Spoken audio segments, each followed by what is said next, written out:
Bom, voltando aqui, vamos então agora falar um pouco sobre o conto Seminário dos Ratos, né?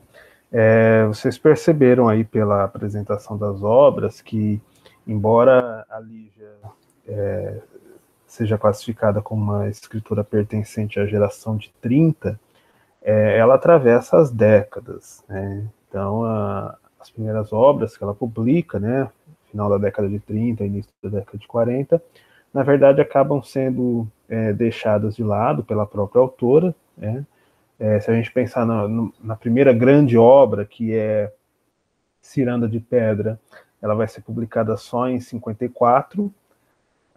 O livro Seminário dos Ratos, né, que tem aí o conto que nós vamos trabalhar, ele é da década de 70, 1987, e aí chegamos ao século XXI, né, com a Lígia ainda produzindo. Então ela não só atravessou as décadas, como ela cruzou os séculos aí, né, do século XX para o século XXI, né, está viva ainda, né, tem 97 anos, não tem publicado mais, mas os primeiros anos aí do século XXI presenciaram o surgimento ainda de obras de Lígia Fagundes Telles, tá? Então esse conto em especial, ele está num livro, deixa eu abrir aqui a nossa janela do PowerPoint, que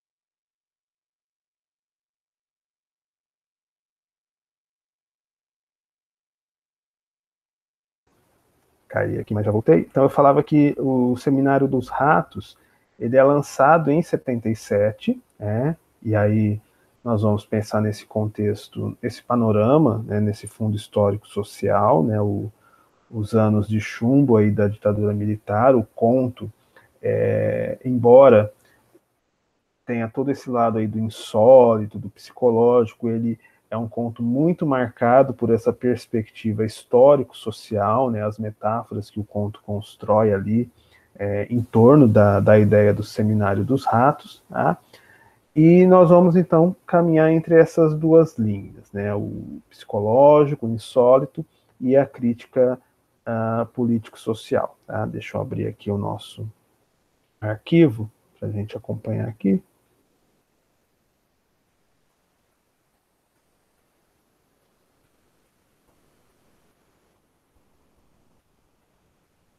Bom, vamos lá então.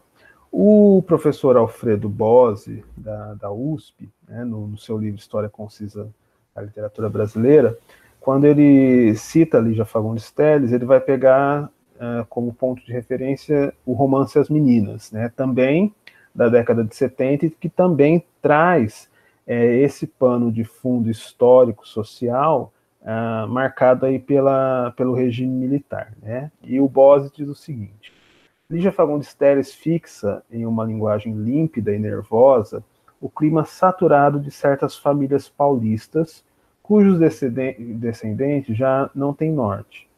Mas é na evocação de cenas e estados de alma da infância e da adolescência que tem alcançado seus mais belos efeitos. No romance As Meninas, de 1973, desenhou o perfil de um momento da vida brasileira em que o fantasma das guerrilhas é apreendido no cotidiano de estudantes burguesas. Então, existe sim esse pano de fundo muito marcado ali, e essa questão da ditadura, das guerrilhas, acaba interferindo em certos momentos ali da trama, mas o centro de interesse seriam então essas três meninas, essas três estudantes universitárias, que vivem dramas muito intimistas e que vão tecendo aí o fio narrativo. Né? Três colegas, três grandes amigas que aos poucos vão mostrando para nós, leitores, os seus dramas, cada uma com uma certa especificidade, e o que vai permear todo esse movimento narrativo justamente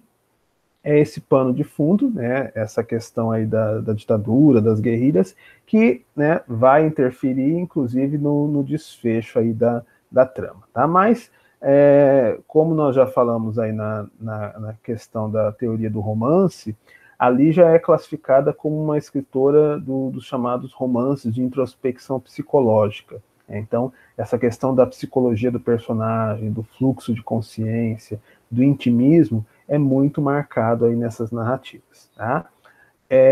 No conto Seminário dos Ratos, aí, que sai na coletânea de 77, nós vamos ter também, então, esse pano de fundo histórico, social, né? E aí, historicamente falando, é o governo do general Ernesto Geisel, tá? Que vai ter como mote, né, como motivo central, o início de uma abertura política, né, pensando que estamos caminhando aí para os últimos anos do regime ditatorial, né, termina em 85, o governo Geisel vai trazer essa perspectiva de uma possível abertura política. E aí o Seminário dos Ratos, que vai ser uma grande metáfora da condição do país nesse momento, vai espelhar aí os problemas daquela sociedade, daquele momento, né, pelo qual o Brasil passava. Pensando um pouquinho aí na coletânea, né, no conjunto dos contos desse volume, existem, né, essas temáticas aí da relação conflituosa, né, e também injusta entre o homem e o poder, né? Então nós vamos pensar nessa imagem do cidadão, e aí aquele poder institucionalizado, opressivo, ditatorial, que vai determinar aí a trajetória desses personagens, e aí, obviamente, um sentido de esmagamento dessas individualidades. Então, esse tema das injustiças, dos jogos do poder, perpassa aí os contos dessa coletânea, e em Seminário dos Ratos, isso também é um dos pontos centrais. Tá? Então, a resistência é discutida em Seminário dos Ratos como tema, ao representar determinada época da história nacional, mas também como forma de escrita estilizada, pois há a utilização de elementos insólitos para representar o país fictício atravancado por um governo opressor. Então, é importante que a gente tenha em mente que existe sim esse lado de crítica social, quer dizer, o panorama histórico do Brasil, os problemas presentes que a Lígia vai transpor ali para o material narrativo, tá? Embora no conto estejamos diante de um país fictício, né? Embora as marcas culturais ali que o texto apresente remetam ao Brasil, mas a ideia de que a história se passa num país fictício. Só que além da questão social, né, e aí essa questão do ditatorial, do poder, é uma tônica dentro da narrativa, nós estamos diante de um texto que vai trabalhar com essa perspectiva do insólito, né, que não é muito comum na literatura brasileira. Tá? Então, essa ideia da narrativa de realismo fantástico. Né? Isso vai aparecer muito na literatura latino-americana, né, em escritores como Jorge Luiz Borges, Júlio Cortázar, Gabriel Garcia Marques, né, com o grande romance 100 Anos de Solidão, o próprio Franz Kafka, que nós já falamos. Então, são escritores que seguem essa linha do chamado realismo maravilhoso, ou seja, uma história que esteja ambientada na nossa realidade, quer dizer, que o padrão ali da construção espaço-temporal seja a nossa realidade, mas há um lado mágico, um lado maravilhoso, um lado insólito nessas histórias, e aí coisas absurdas começam a acontecer ali. Né? Então, no caso da Lígia Fagundes Telles, nós vamos ter, principalmente nos contos, muitos contos delas, né, muitos textos dela, seguem essa linha do insólito, de elementos que aparecem ali na ação narrativa que não pertencem ao mundo real, que não tem enquadramento dentro da realidade. Tá? Então, o próprio nome já indica algo que é estranho, né, um seminário de ratos. E aí o que vai acontecer na narrativa, quer dizer, as ações em si vão passar por essa perspectiva do insólito, ou seja, fatos sobrenaturais, né, não no sentido do terror, mas realmente do absurdo, que vão condicionar a ação narrativa, e esse insólito, ele está em prol dessa crítica social, quer dizer, ele é uma grande metáfora da crítica social que a Lígia estabelece ali nos textos, né, e em especial aí no Seminário dos Ratos. Bom, qual que é, então, o resumo aí desse conto? Então, políticos nacionais e internacionais estão reunidos para a realização do 7º Seminário dos Ratos, com o intuito de minimizar o crescimento da população de roedores. Todavia, desde o primeiro seminário, a cúpula não solucionou o problema em questão. Então, a ação que é posta é essa, né? Então, esses políticos se reúnem num lugar afastado, num centro de convenções, né, algo do gênero, para realização desse seminário dos ratos, né? E aí a ideia é a discussão, né, de como acabar com esse problema que aflige aí o território nacional. Estamos no 7º seminário, então, vamos pensar que 6 seminários já aconteceram e não se resolveu tal problema. Mas ok, então a ação se concentra nesse momento presente em que esse 7º seminário vai ser realizado. O conto apresenta um narrador em terceira pessoa, né, então nós vamos ter aquele olhar de fora, né, aquela crítica, aquela análise crítica feita com relação aos personagens, e aí essa possibilidade de um narrador onisciente que adentra aí os pensamentos desses personagens, para a gente perceber exatamente que construção é essa, né, das individualidades ali que formam o material narrativo, tá? E dentro da questão das personagens propriamente ditas, né, nós vamos ter alguns diálogos, né, na verdade, o que é o mais relevante aí, né, em termos de diálogos, é essa relação entre o chefe das relações públicas e o secretário do bem-estar público e privado. Então, duas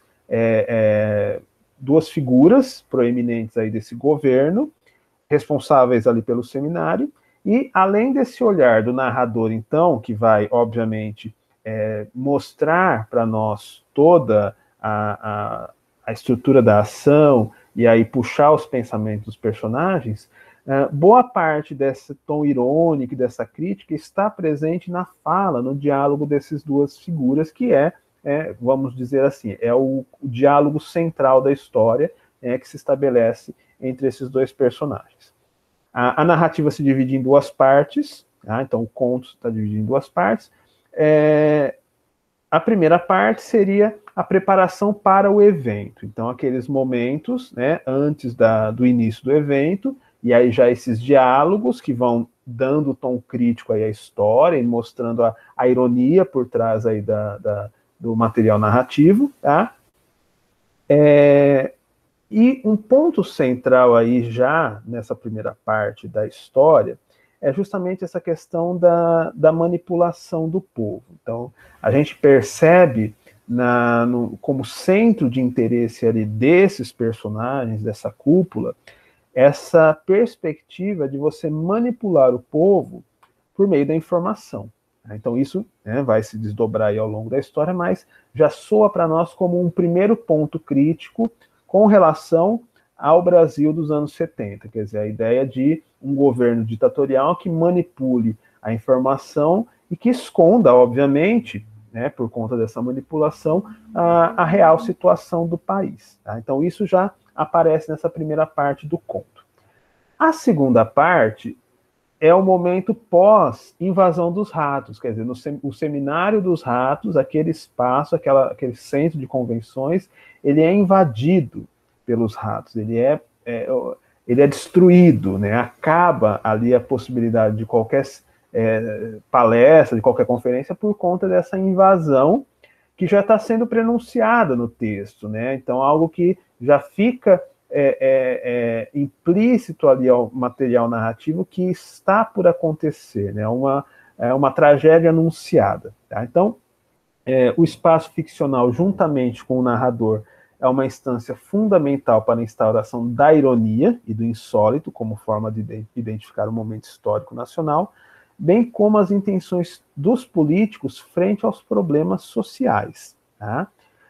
O local do seminário, então, é esse casarão do governo, um lugar afastado aí da cidade, né, o que estaria longe aí, né, dos roedores, conforme o próprio texto diz, né, não se conformam de nos reunirmos em local retirado, e devemos estar lá no centro, dentro do problema. Então vejam que a ideia de você tirar essa cúpula do poder do olho ali do furacão, quer dizer, vamos tramar e vamos debater num local afastado, e esse afastado quer dizer, vamos estar distantes aí da população, né, do povo, para discutir o problema. E aí justamente a imagem que vem de que o problema chega a eles, quer dizer, o seminário vai ser totalmente desmontado ali pela chegada dos roedores. Então, nesse local, os políticos dispõem de todo o luxo possível, como piscinas térmicas, carros, jatinhos e telefones. Também aí entra a questão da descrição, quer dizer, estamos diante de um cenário de opulência, refletindo também essa questão da desigualdade social, quer dizer, ali estão os governantes, né, aqueles que estão no poder, aqueles que dominam, e o espaço próprio é esse espaço de luxo e riqueza, como é descrito ali pelo narrador. Tá? Outro ponto interessante é que os personagens que compõem a história, eles não apresentam um nome propriamente, um nome pessoal, né, um nome próprio. Eles são chamados, ou eles são nomeados ali pelas suas atribuições, pelos seus cargos, né? O que passa para nós a ideia de que não é uma crítica isolada, quer dizer, estamos falando do poder em geral, então não é o José, o João, a Maria, né? É o secretário, é o administrador, é o porta-voz, então quer dizer, essa ideia de uma generalização, quando nós colocamos aí em cena cargos, pelos quais os personagens serão nomeados, nós estamos dando uma visão institucional, governamental e também de caráter nacional, né? No caso aí da crítica que ela estabelece. Então, quem são os nossos personagens centrais? Nós vamos ter o secretário do Bem-Estar Público e Privado, que é aquele que menospreza as questões públicas e preocupa-se em manipular a mídia. Então, quer dizer, o secretário do Bem-Estar Público não está nem aí para as questões públicas, de fato. Ele quer manipular a mídia para que as pessoas não saibam o que de fato acontece e também a ideia de que vamos passar para os países, os outros países, as demais nações, uma imagem perfeita da nossa sociedade. O segundo personagem aí é o diretor das classes conservadoras armadas e desarmadas, né? E aí, no contexto da publicação da obra, 77, os ideais conservadores eram latentes e qualquer oposição era punida severamente no meio familiar ou nas ruas. Então, diretor das classes conservadoras armadas e desarmadas. Já uma referência também à brutalidade do sistema ditatorial, as perseguições políticas, o aparelho do DOI-CODE, a instituição do DOI-CODE, que perseguia e torturava os oponentes do regime. Então, tudo isso metaforizado nessa figura. Em terceiro lugar, a delegação americana, composta pelo delegado de Massachusetts, um suposto segurança e uma secretária, que é a única que possui um nome de fato, que é a Miss Glória. Tá?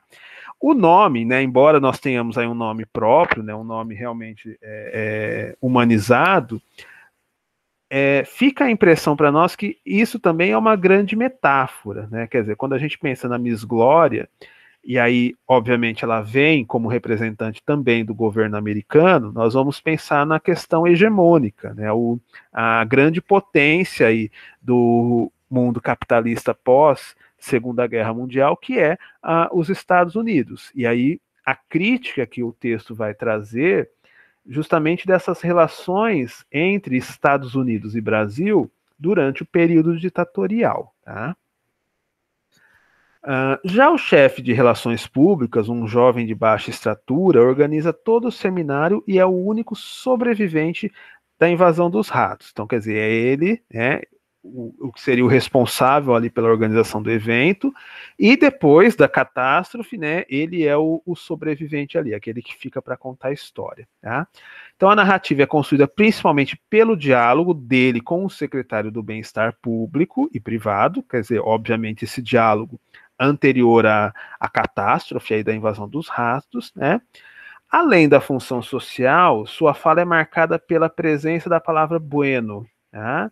E aí nós podemos também inferir como questão histórico-social que esse personagem já esteve, né, em contato com outros governos ditatoriais, né, como Chile, Argentina, pensando aí nessa questão do que acontecia não só no Brasil, mas também na América Latina como um todo. Né? Então, essa ideia da expressão espanhola vai fazer uma referência direta aos governos ditatoriais da América do Sul. Né? E aí, citadamente, né, Chile e Argentina são dois grandes expressões desse tipo de regime. Tá?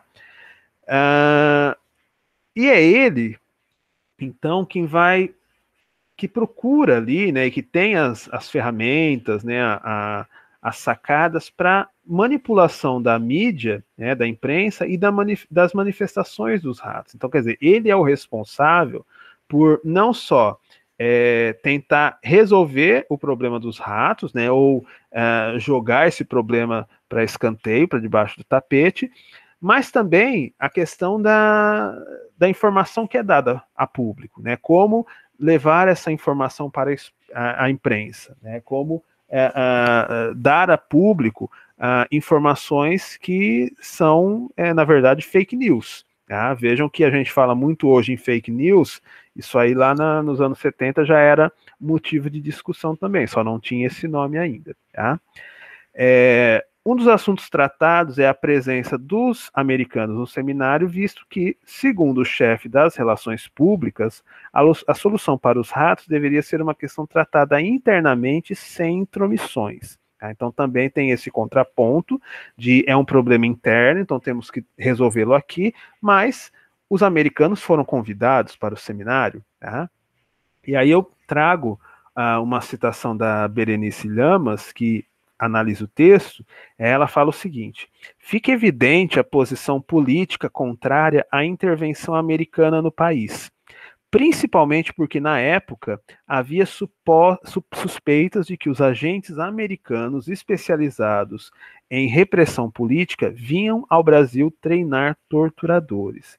Então vejam que a crítica que se estabelece no texto com relação à presença dos americanos no seminário, é um espelhamento desse problema social. Quer dizer, a relação direta que havia entre Brasil e Estados Unidos e as interferências americanas na política brasileira, no regime ditatorial brasileiro, inclusive com essa perspectiva de eles mandarem militares, especialistas em tortura para treinar aí os nossos policiais, os nossos detetives. Então, essa imagem, quer dizer, da manipulação que vem dos Estados Unidos sobre o Brasil, e aí a questão da ditadura, da tortura, fica muito evidente nessa posição que o texto nos traz a respeito da presença dos americanos aí no seminário. Tá? Bom, em sequência, o secretário ensina ao chefe, candidato em potencial para assumir o seu posto, que ao recepcionar estrangeiros é necessário apresentar somente os aspectos positivos da nação e minimizar as dificuldades ao máximo. Então, de novo, essa manipulação da informação, não só no âmbito internacional, mas no âmbito nacional. Então, quer dizer, a ideia de passar para a população local de que não há problemas, que está tudo bem, que o governo é muito bom, e também vender para fora, para os demais países, a ideia de um país muito democrático, tecnológico, avançado, que dá conta de resolver os seus problemas. Quer dizer, essa é a grande fake news que é passada ali pela mensagem do texto, né? A manipulação da informação para os de dentro e também para os de fora. Tá? No conto é evidenciado como as questões sombrias do regime eram escondidas da nação com o intuito de apresentar o desenvolvimento do país e lesar a imagem da resistência, deturpando a realidade dos fatos e camuflando a corrupção praticada pelos militares. Então, pensando aí nos jogos, né, internos, a imagem de que você cria uma visão positiva desses militares e você desconstrói a imagem do oponente, quer dizer, a resistência. Então, quem está no poder, quer dizer, aqueles que estão no comando é que são os bonzinhos. Os que se opõem, eles são os malvados, eles são os corruptos. Então, vejam que a manipulação da informação vai também deturpar essas relações estabelecidas, para se criar a imagem de que qualquer um que se opõe ao governo é um terrorista, é alguém perigoso. Tá? Há na narrativa em questão claras referências à política e à cultura nacional, né, aí inclusive peças censuradas pelo regime militar, né? Um caso interessante é do Gota d'Água, né? Então o secretário tem um pé enfermo com uma doença nas articulações conhecida popularmente como gota. E nesse instante há uma alusão à canção Gota d'Água, né? Que é uma canção que faz parte da peça homônima, escrita pelo Chico Buarque, que é abertamente aí um opositor do regime, inclusive com muitas das suas canções censuradas pelo governo, pelo regime ditatorial. Né? E o refrão dessa canção em especial é uma alusão muito interessante a essa questão do regime ditatorial, né? Quando se fala, deixa em paz meu coração, que ele é um pote até aqui de mágoas, e qualquer desatenção, faça não, pode ser a gota d'água. Então esse caso aí do problema de gota é uma referência direta aí à canção, né, e à peça do Chico Buarque. Tá? Outra referência interessante que inclusive aparece, já falamos de Drummond, né, na aula anterior, é o Edifício Esplendor, tá? Que vai servir como epígrafe para a narrativa e também, além do Edifício Esplendor, a letra da canção popular Gota d'Água não, agora é Lata d'Água. Tá? Então percebam que é um texto em que as relações intertextuais, o diálogo entre textos é muito marcado também. Então é o Gota d'Água, é o Edifício Esplendor, é a canção Lata d'Água. Então tudo isso vai trazendo essa imagem do Brasil, quer dizer, embora seja um país fictício, as relações culturais, sociais, a todo momento demonstram essa metáfora, né, de que estamos falando do Brasil, quer dizer, não é um país estrangeiro coisa nenhuma, né, o problema está aqui dentro. O seminário e a sua composição retratam a repressão e a desigualdade entre o povo, considerado pelo governo como uma abstração, visto que a elite comanda o país. Ao encontro desse posicionamento, o narrador, de forma irônica, apresenta a imagem da estátua da justiça vista pelo chefe como forma de revelar a situação vivida. Então também, né, essa cena aí da estátua da justiça é muito emblemática porque é o tom irônico, quer dizer, você tem uma estátua ali da justiça e por trás disso tudo, quer dizer, um plano aí, um arsenal de injustiças praticadas por esse governo, né, por essa cúpula aí dominante. Tá? Então, após a invasão, tem início a segunda parte do conto, né, o narrador informa que houve um inquérito para avaliar as causas da destruição e possivelmente para prender os invasores, né? Voltamos aí ao terreno do insólito, quer dizer, eles vão prender os ratos que invadiram e roeram ali as estruturas do edifício, né? O final ambíguo apresenta diferentes hipóteses para o futuro deste país ficcional e do respectivo seminário. Será que os ratos estão reunidos decidindo o futuro da nação?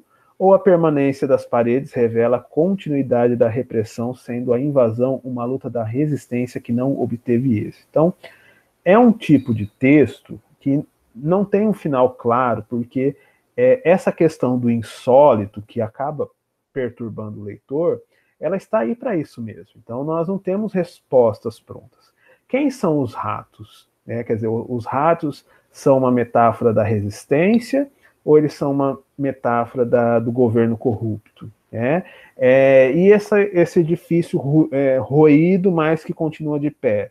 Então, a resistência continua ou o regime ditatorial continua? Então, assim, é um final em aberto. E aí nós podemos fazer múltiplas leituras desse teor metafórico da história, justamente por conta desse insólito que marca aí a construção textual.